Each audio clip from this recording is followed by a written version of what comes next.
What was it really like to be a Roman gladiator? We've all seen the movies. Maybe you think of Russell Crowe in Gladiator. Maybe if you're a little older like me, you remember Kirk Douglas in Spartacus. Those are both great movies, and honestly, they're a big part of why so many people, including me, find Roman gladiators so interesting. But they also make me wonder something. What was it really like to be one of those men? Not the Hollywood version, but the real thing. If you had somehow been transported back almost 2,000 years ago and found yourself standing in ancient Rome, what would your life have been like? Were gladiators really fighting for their lives every time they stepped into the arena? Were they all slaves? And why would thousands upon thousands of Romans spend an afternoon watching people fight, sometimes to a violent end? The more I learned about gladiators, the more I realized the real story is even more interesting than the movies. Let's dig in. Imagine waking up one morning in ancient Rome and discovering that you're a gladiator. Now, before we go any farther, let's clear something up right away. Not every gladiator was the same. Most definitely were slaves. Others were prisoners of war who had been captured during Rome's many military campaigns. Some were criminals who had been sentenced to fight in the arena to get rid of them as the crowd cheered. But here's the part that I think is kind of crazy. Some men actually volunteered. Now, think about that for a second. Why would anyone willingly sign up for one of the most dangerous jobs in the Roman world? Well, the answer is complicated. Some men were buried in debt and saw it as a chance to start over. Others wanted fame or money. A few probably loved the excitement. It sounds strange to us, but every society has people willing to take enormous risks if they think the reward is worth it. Today we have professional football players, race car drivers, and people who climb Mount Everest. I ran a couple marathons. I didn't keel over or anything, but I sure felt rough. A Roman gladiator faced even greater dangers, but for a handful of people, the possibility of becoming famous outweighed the risks.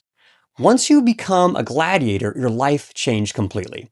Hollywood often makes it look like gladiators spent all their time fighting, but that's not really how it worked. Most of their days were spent training. In fact, they trained hard. They lived in special gladiator schools run by experienced instructors, many of whom had once fought in the arena themselves. They practiced with wooden swords before they were ever trusted with real weapons. They exercised constantly, learned techniques, built strength, and repeated the same movements over and over until they basically became automatic. In some ways, it reminds me of athletes today. Nobody shows up on Friday night and suddenly knows how to play football. Nobody wins a wrestling match without countless hours in the practice room. Gladiators trained because their lives depended on it. Here's another surprise. The owners of these schools didn't actually want their gladiators getting mortally wounded or worse. Think about it. If you had spent years feeding someone, housing someone, paying instructors to train him, and turning him into an expert fighter, why would you want to lose that investment after one afternoon? It would be like spending millions of dollars developing a star athlete and then saying, well, that was fun. Here's a couch, some Cheetos, and a TV remote. Have a nice life. It just wouldn't make much sense. Now, that doesn't mean fighting wasn't dangerous. Of course it was. Serious injuries happened all the time. Some gladiators never made it out of the arena alive. But contrary to what Hollywood often shows us, not every fight ended with someone lying lifeless in the sand. Eventually, though, training ended and fight day arrived. Can you imagine walking through the tunnels underneath the Colosseum? Your heart is probably pounding. You hear thousands of voices echoing above you. Somewhere nearby, wild animals are growling inside cages. Other gladiators are checking their weapons one last time. The smell of sweat, dust, and oil fills the air. Then someone opens the gate. Suddenly, you're standing in one of the most incredible buildings ever constructed. The Colosseum could hold around 50,000 spectators. That's about the size of many Major League Baseball stadiums today. Just imagine looking up and seeing row after row after row of people all staring down at you. I'd be thinking, well, this just got real. Now, not sure if you knew this or not, but not every gladiator fought the same way. Romans actually enjoyed seeing different fighting styles matched against one another. One gladiator might carry a huge shield and a short sword while wearing heavy armor. Another might carry a net and a trident with much lighter protection. The idea wasn't to make both fighters identical. It was to create an interesting contest where each man's strengths balanced the other's weaknesses. It's kind of like watching two completely different styles of athletes compete.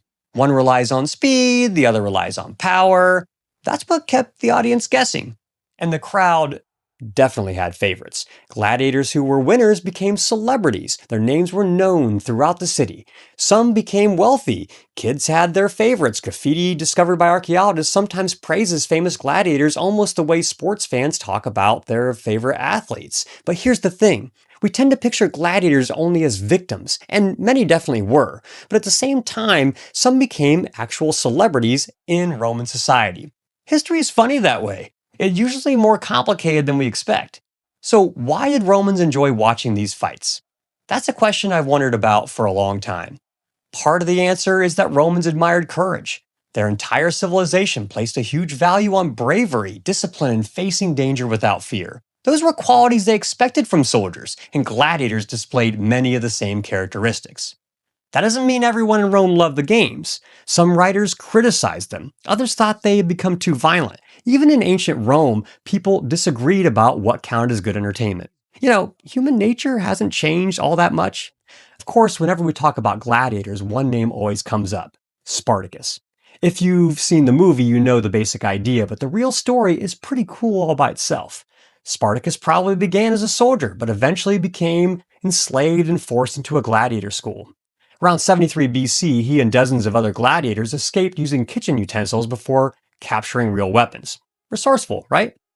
What started as a small escape soon turned into a massive slave rebellion. Thousands, tens of thousands, joined Spartacus. For nearly 2 years, Rome struggled to stop them. Now think about that. The greatest military power in the Mediterranean was being challenged by escaped slaves, many of whom had once been trained simply to entertain crowds.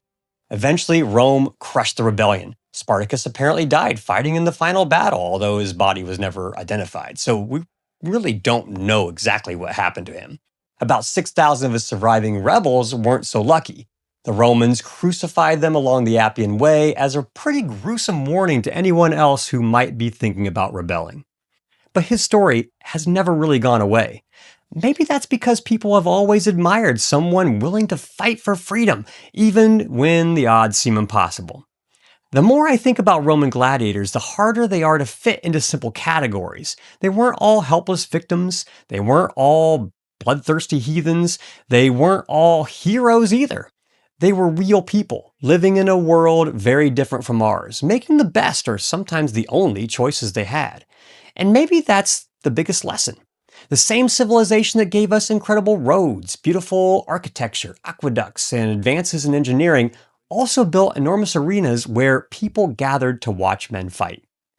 People are complicated. Civilizations are complicated. That's one of the reasons I love studying history. The more you learn, the less everything fits neatly into good guys or bad guys. Real history is usually much messier than that. And honestly, I think that's what makes it so much fun. This is Have to Know History. History you just have to know. Thanks for being here.